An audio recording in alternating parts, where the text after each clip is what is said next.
फिर से आप लोगों का स्वागत है।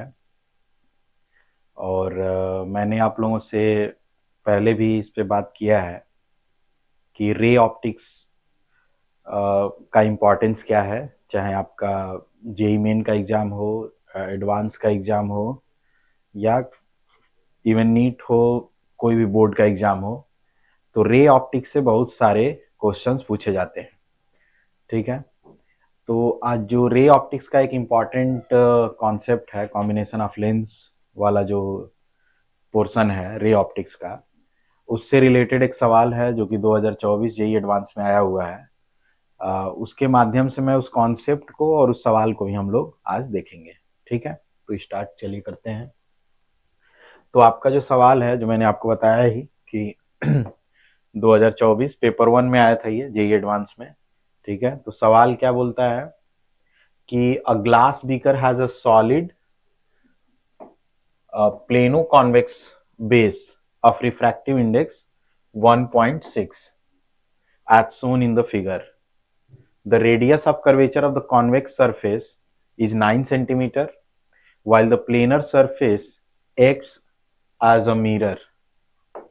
The beaker is filled with a liquid of refractive index n up to the level PQR. ये दिया हुआ है PQR। तो ये आपका वो प्लेनो कॉन्वेक्स जो लेंस है वो ये है, और जो ये जगह जो ये बच रहा है उसमें क्या किया गया है, QPR लेवल तक आपका एक लिक्विड भर दिया गया है रिफ्रैक्टिव इंडेक्स n का। ठीक है, तो अब ये बोल रहा है कि if the image of a point object O at a height of h, यानी कि एक पॉइंट ऑब्जेक्ट दिया हुआ है इससे h हाइट पर, ये वाली हाइट जो है h दी हुई है।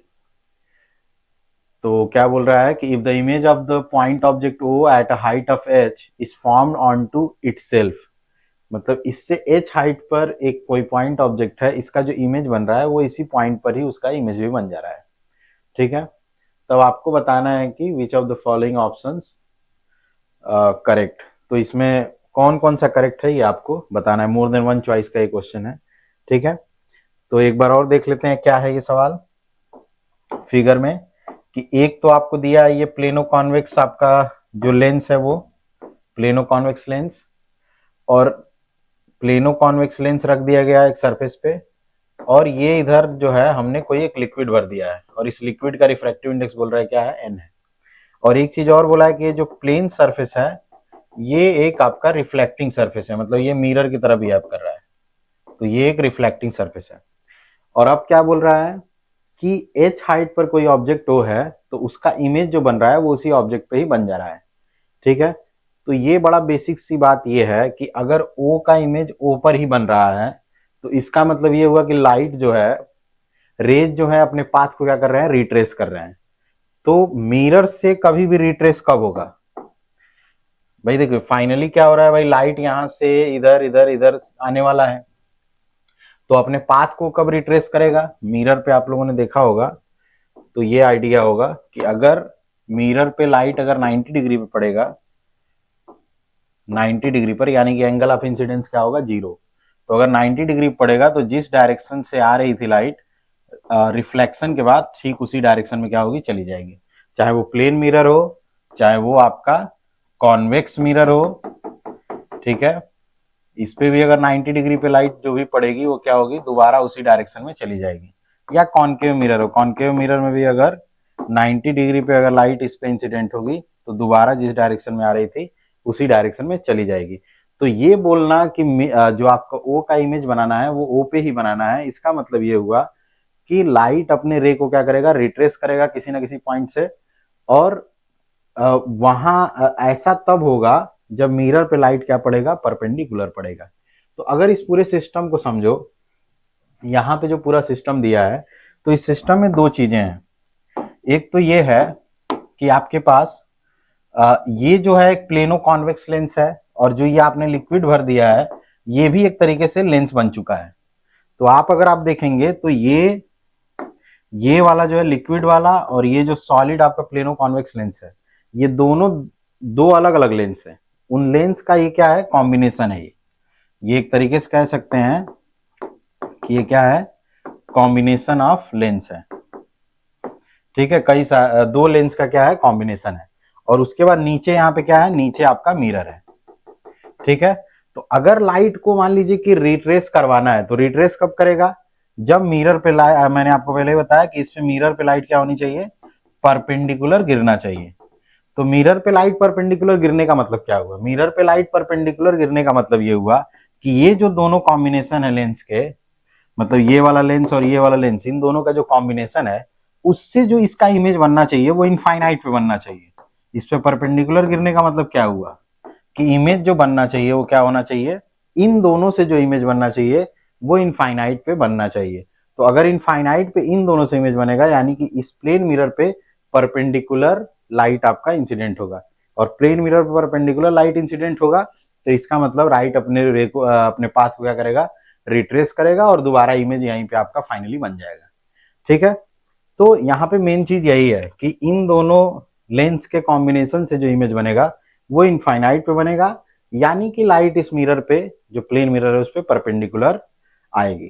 ठीक है, तो हम लोग सबसे पहले इनका जो ये कॉम्बिनेशन है इनका फोकल लेंथ हम लोग देख लेते हैं जरा। ठीक है,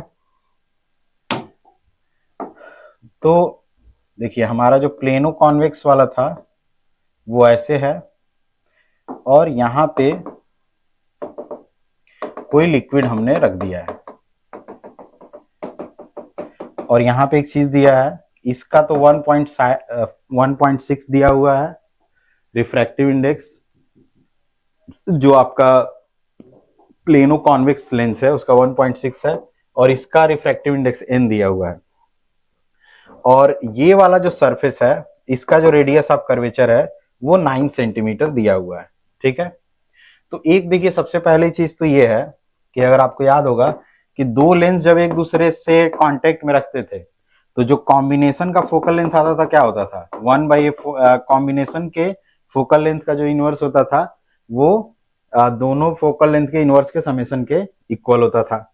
ठीक है, या अगर मान लीजिए तीन लेंस होते थे तो एक और जुड़ जाता था यहाँ पे 1+1/f3, चार है तो चार। ठीक है, तो यहाँ हमारे पास क्या है, दो ही है, तो मान लेते हैं हम यहाँ पे कि ये जो लेंस है इसका फोकल लेंथ f1 है, और ये जो लेंस है इसका फोकल लेंथ क्या है, f2 है। ठीक है, तो यहाँ पे जो कॉम्बिनेशन का फोकल लेंथ का इनवर्स होगा वो इन दोनों f1 f2 के इनवर्स के समेशन का क्या होगा, बराबर होगा। ठीक है, तो अब यहाँ पे हमें निकालना पड़ेगा पहले f1 और f2। तो f1 कैसे निकालते थे, लेंस मेकर फॉर्मूला जो होता था हमारा, ठीक है, वो क्या होता था, mu minus one 1/r1 minus 1/r2। ठीक है, 1/f 1/f1। तो यहां से 1/f1 की वैल्यू क्या हो जाएगी, देखिए ये वाला जो मिरर है, सॉरी लेंस है, जो इसको आप देखेंगे तो कुछ इस तरह से है, इस तरह से ये लेंस है ये वाला, यानी कि ये वाला जो सरफेस है इसका जो रेडियस ऑफ कर्वेचर है वो इनफाइनाइट है, और इसका तो रेडियस ऑफ कर्वेचर 9 दिया हुआ है। ठीक है, तो यहाँ पे क्या हो जाएगा, और इसका रिफ्रैक्टिव इंडेक्स n दिया है तो n-1, और पहले वाले का इनफाइनाइट,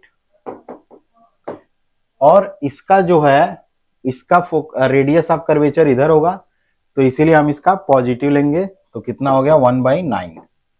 ठीक है, तो यहां से हम ये देख सकते हैं कि जो आपका 1/f1 है वो किसके बराबर आ रहा है, 1 - n डिवाइडेड बाई 9 के बराबर। यहाँ माइनस है तो दैट्स वाई इसको मैंने 1 - 9 कर दिया, तो ये आ गया आपका f1 की वैल्यू। अब आइए जो ये दूसरा वाला लेंस है, ये इसका रिफ्रैक्टिव इंडेक्स 1.6 गिवन है, इसका फोकल लेंथ मैंने f2 माना है तो 1/f2 की वैल्यू क्या हो जाएगी, 1.6 - 1। और ये वाला जो लेंस है, ये वाला जो सरफेस है इसका फोकल लेंथ, उसका रेडियस ऑफ कर्वेचर 1/9, और ये तो प्लेन है तो 1/इनफाइनाइट। तो यहाँ से 1/f2 की वैल्यू कितनी आ जा रही है, 0.6 डिवाइडेड बाई 9 आ गई f2 की वैल्यू, 1/f2 की वैल्यू। तो यहां से 1/f1 is this, 1/f2 is this. तो जो हमारा कॉम्बिनेशन हो गया कॉम्बिनेशन का जो फोकल लेंथ हो गया वो कितना हो जाएगा 1/f1 प्लस 1/f2। तो 1/f1 is equal to 1 minus n divided by 9 और 1/f2 इज 0.6 डिवाइडेड बाई 9।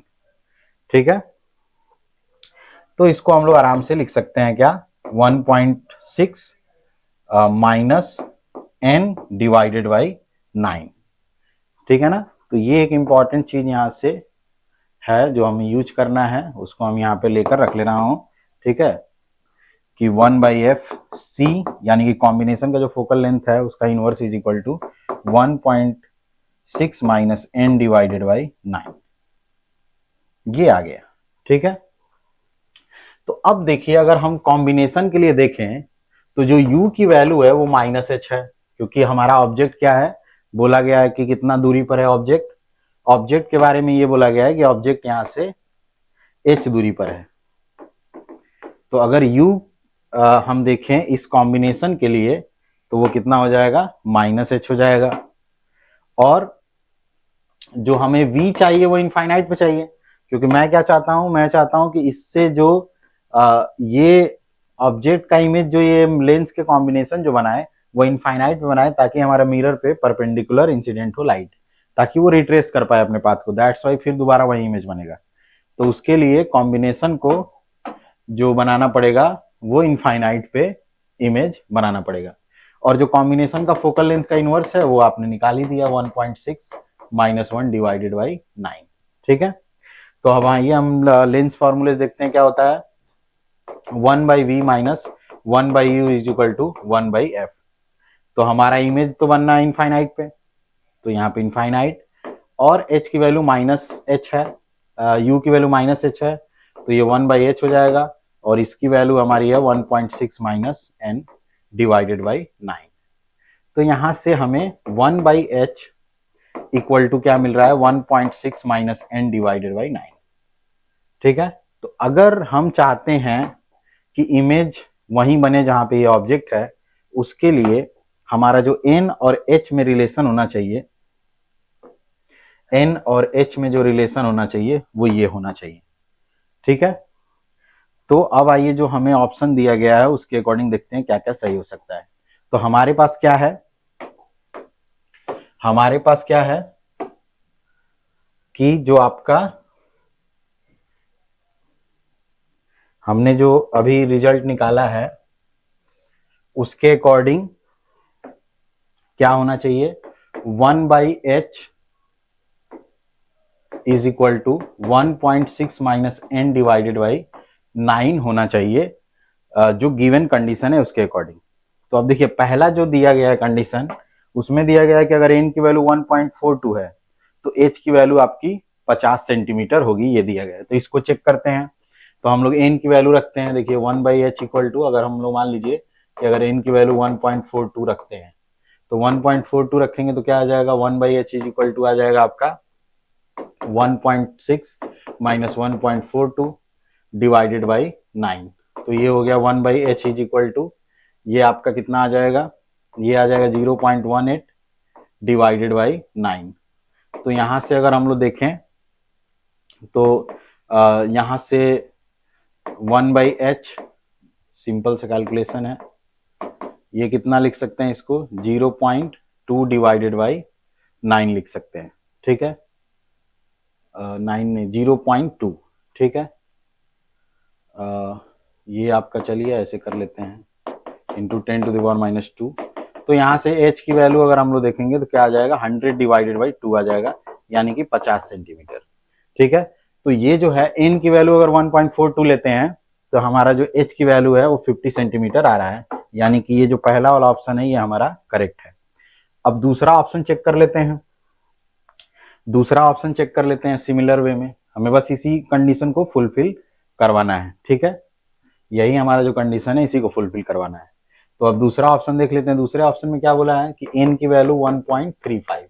तो n की वैल्यू 1.35 लेंगे तो क्या होगा 1/h is equal to 1.6 minus n divided by, तो n की वैल्यू आपको रख दीजिए 1.35 डिवाइडेड बाई 9। तो ये 1/h इज इक्वल टू क्या हो जाएगा 0.25 डिवाइडेड बाई 9 होगा, ठीक है। तो इसको हम लोग क्या लिख सकते हैं,